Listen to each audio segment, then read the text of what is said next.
Mengazankan anak baru lahir itu apa dalilnya Pak Ustadz? Nabi mengazankan ke telinga Sayyidina Al-Hasan, anak Fatimah radhiyallahu anha, adzanas shalah, bunyinya seperti azan waktu azan salat.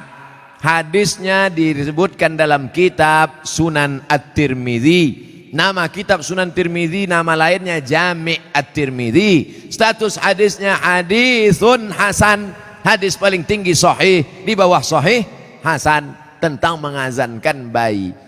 Anak saya mengazankan. Allahu Akbar, Allahu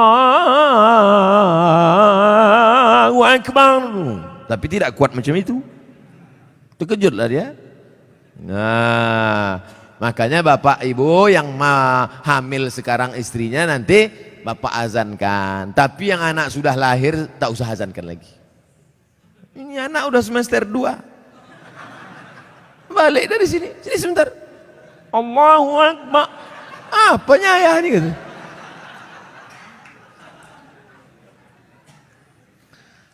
Saya mau tanya mengenai pernikahan uang hantaran. Bagaimana menurut pandangan Ustadz kalau si ibu wanita itu meminta uang hantaran mahar yang cukup tinggi? Ada tiga kemungkinan ini. Pertama memang mau bertanya masalah hukum. Yang kedua mau menyindir mak tua ada di sini. Yang ketiga mau menawar. Perempuan yang paling baik aqalluha mahran, yang maharnya paling murah. Wahai ibu-ibu, turunkan harga mahar. Sebetulnya yang menetapkan harga mahar ini wali, ayah. Tapi sekarang banyak ayah yang anggota ISTI, Ikatan Suami Takut Bini. Maka yang berperan sekarang ibu-ibu, matre. Banyak perempuan lebih mau makan di daun daripada makan di pinggan. Oleh sebab itu turunkan standar nih sedikit. Jangan nanti setelah dihamil barulah na'udzubillah datang dia baik-baik. Idza ja'akum man tardawna dinahu, kalau datang kepadamu orang yang baik akhlaknya, wa khuluquhu, baik agamanya, fazawijuhu, nikahkan dia. Illa taf'alu, kalau tak kau lakukan, takun fitnatun fil ardi wa fasadun arid, maka terjadi kerusakan yang amat sangat berat. Tolong jangan sampai anak-anak muda ini besok buat baleho turun ke jalan, turunkan harga mahar, turunkan harga mahar. Kemudian jodoh itu seperti apa Pak Ustadz? Apa orang yang sudah menikah terus meninggal terus menikah lagi, apakah itu berarti jodohnya juga Pak Ustadz? Karena berjumpa orang berjodoh atau karena jodoh dia berjumpa?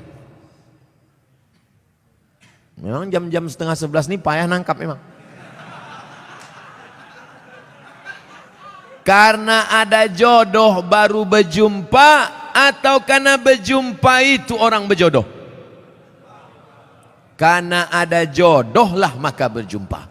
Kalau tak ada jodoh sampai mati tak akan berjumpa. Kok Ustaz tahu? Saya pernah ngalami. Saya Dewan Juri Musabaqah Tilawatil Quran tingkat Provinsi Riau. Kalian pikir Ustaz alang-alang?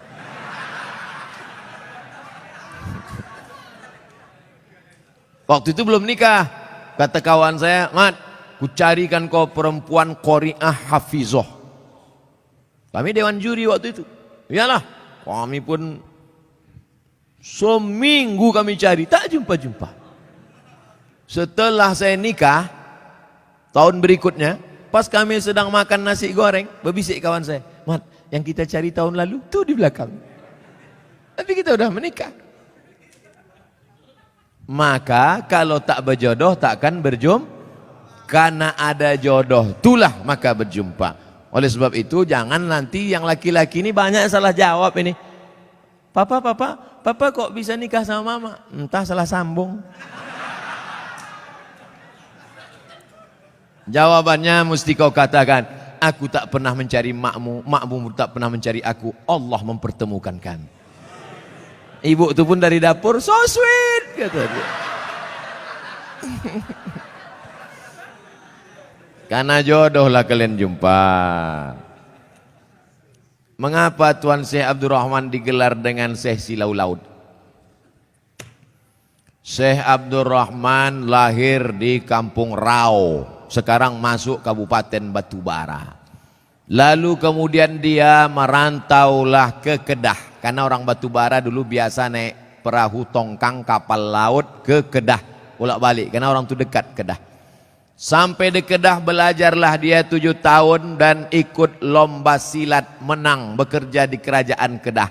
Setelah itu melanjutkan pendidikannya ke Tuan Syekh Wan Mustafa Al-Fatani. Fatani sekarang Thailand Selatan, Patani. 7 tahun di Patani.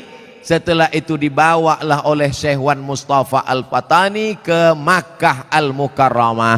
Belajarlah dia dengan ulama-ulama di Makkah, diantaranya Syekh Hasbullah. Belajar fikih kepada Syekh Ahmad Khatib Al-Minkabawi. Setelah khatam belajar fikih, belajar tafsir, belajar hadis, belajar tasawuf, baliklah dia ke Rau. Lalu kemudian datanglah kerabat Kesultanan Asahan namanya Tengku Adil. Tengku Adil pun mengasih tanah. Wahai Tuan Syekh Abdurrahman, ini ada tanah.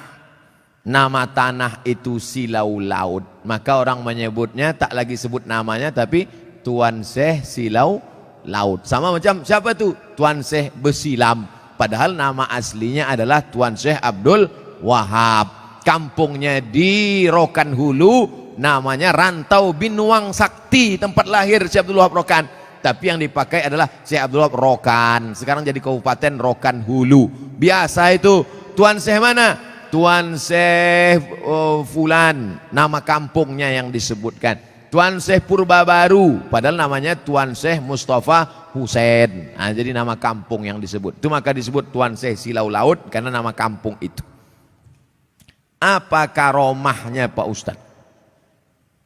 Banyak karomahnya disebutkan dalam buku, ditulis oleh cucunya. Namanya Tuan Syekh Doktorandus Haji Mansur bin Haji Syekh Muhammad Ali bin Syekh Abdurrahman, cucunya, menulis buku. Ditulis pada masa Gubernur Raja Inal Siregar, waktu haul dibagikan buku-buku itu. Banyak karomah disebut situ. Apa motivasi orang memasuki tarekat Sattariyah Pak Ustadz? Tarekat itu sampan.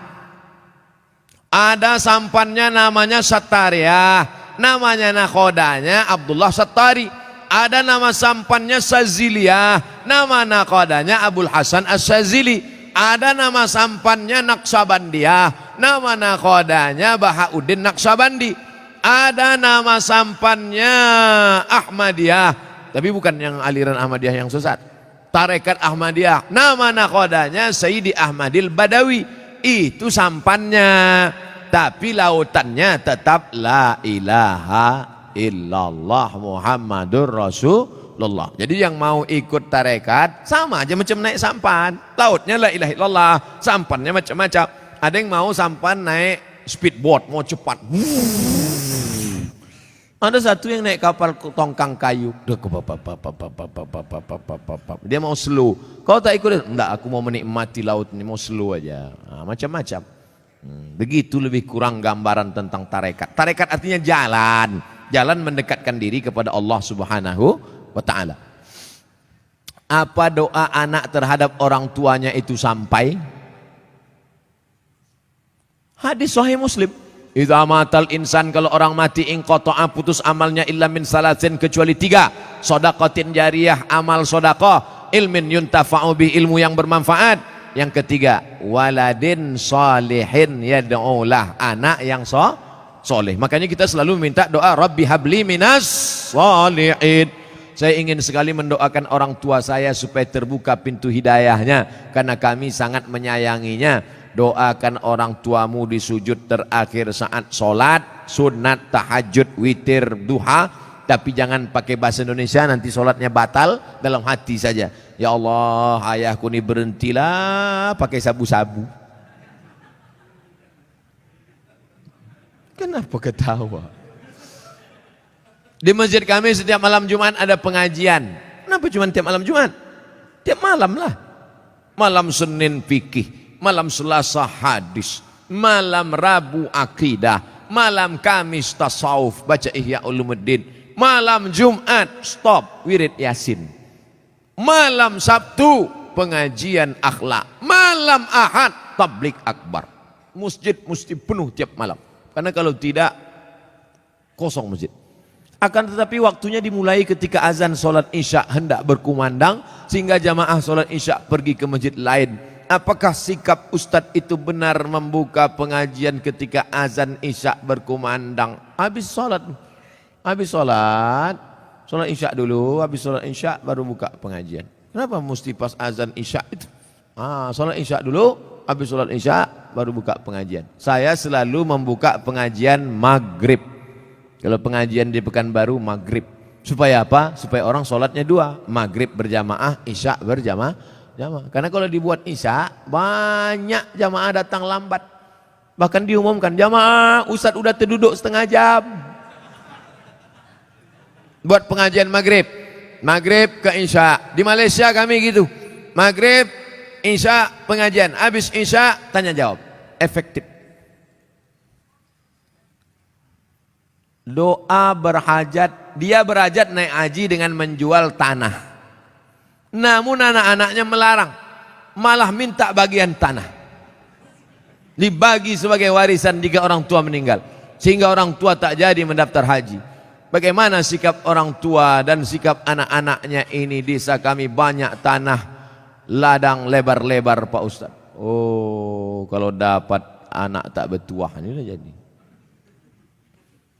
Datanglah emak-emak umur 70 tahun menggigil saya habis pengajian subuh. Ustadz, anak saya melarang saya karena saya mau pergi umroh. Dilarangnya karena dia katanya dapat warisan. Saya bilang, mestinya dia yang menggendong engkau sampai ke Makkah, balik lagi. Kau gendong emakmu ini ke Makkah, jalan kaki tawaf sa'i umroh, balik lagi ke Medan, belum tentu dapat. Kau tebus sekali dia menjerit waktu mengeluarkan engkau dari perutnya. Ini tanah-tanah dia, dia belum mati lagi, udah kau atur pula harta warisannya. La ilaha illallah. Tak mencium bau surga orang durhaka. La yadkhulul jannah, tak masuk surga. Siapa itu? Uququl walidain, durhaka pada orang tua. Dia mau pergi haji, biar pergi haji. Mak, aku tak bisa membahagiakan kau, mak. Mestinya aku membayarkan ONH nih, mestinya aku membawa engkau ke Makkah, aku tak bisa. Ini di tanah-tanah dia, mau berangkat dia, berangkat di tanah suci. Ini harta dia pula ditahan, disuruh pula bagi dia sebelum mati. La ilaha illallah Muhammad Rasulullah. Naik darah tinggi saya.